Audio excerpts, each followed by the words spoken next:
Je suis Denise Landreville et j'ai une garderie en privé depuis 23 ans à la maison.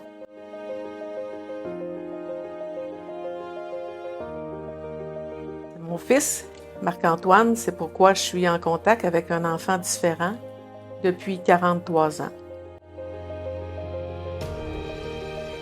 Mais comme personne, je suis vraiment beaucoup à l'écoute. Je me sens beaucoup plus responsable à cause de ses multiples besoins comme enfant différent.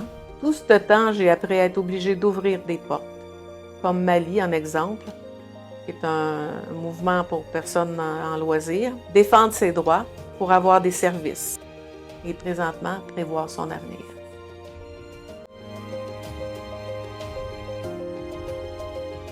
L'atelier, entre autres, pour lui était très important. Il en parle beaucoup.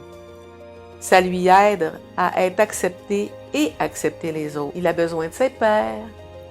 Il n'est pas toujours à la maison. Il est bien quand il se sent en sécurité, accueilli, aimé, des intervenants et des pairs. Il y a un climat de confiance qui, pour Marc-Antoine, l'encourage, le soutien de ses acquis. Il évolue et c'est beau de le voir grandir.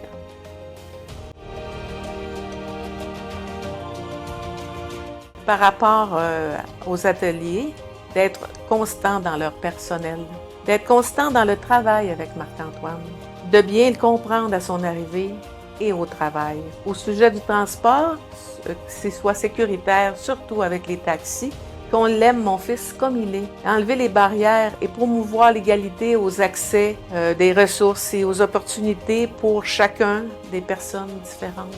Pour Marc-Antoine et moi, n'est pas toujours facile à cause qu'il est porteur d'une stomie. C'est essentiel tous ces services pour favoriser la diversité et l'innovation des lieux de rencontre comme l'atelier, l'école, les loisirs, les maisons de répit. Alors, je vous souhaite une bonne semaine québécoise de la déficience intellectuelle à tous.